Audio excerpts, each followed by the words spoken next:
Mwanaharakati maarufu Maria Sarungi ameibua mjadala mkali baada ya kutoa maoni yake kuhusu sakata linalomhusu Padre Jordan Kibiki wa Jimbo Katoliki la Mafinga, Iringa.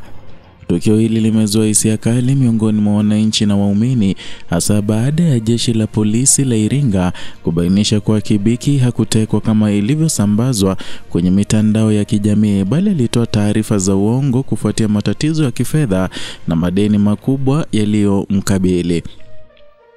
Sarungi ameibua hoja kuhusu maisha ya kifedha na mapadre wa watawa wa kanisa Katoliki. Alisisitiza kuwa mara nyingi viongozi wao wa kiroho huacha mali binafsi wanapoingia katika huduma ya kitume.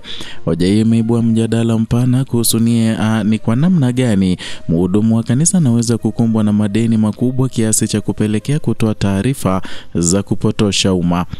Mwanaharakati huyo amekumbusha pia matukio ya nyuma ikiwemo ile ya Padre Kitima ambaye alihusishwa na matukio ya kupigwa akiwa katika mazingira yanayodaiwa kuwa ya kijamii na yasiyoendana na heshima ya wito wa kipadre. Kauli yake imeibua hisia kuwa matukio ya aina hii hayapaswi kufumbiwa macho, kwani yanaathiri taswira ya taasisi za kidini na uaminifu wa waumini.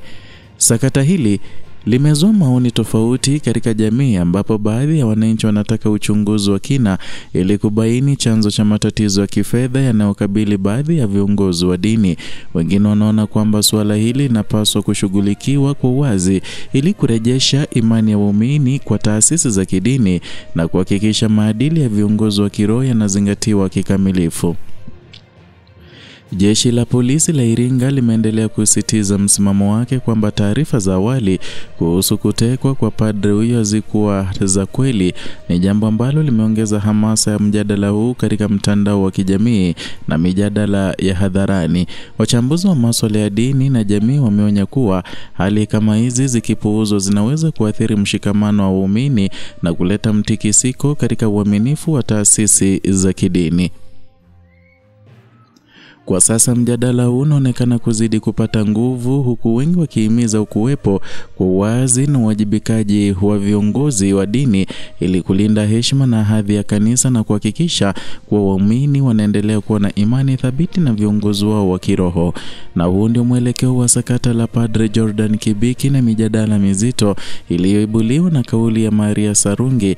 Endelea kufuatilia Kenyascope kwa taarifa zote za moto kuhusu masuala ya kijamii, kidini na kisiasa. Hakikisha umesubscribe na kubonyeza alama ya kengele ili usipitwe na habari tunazokuandalia kila siku.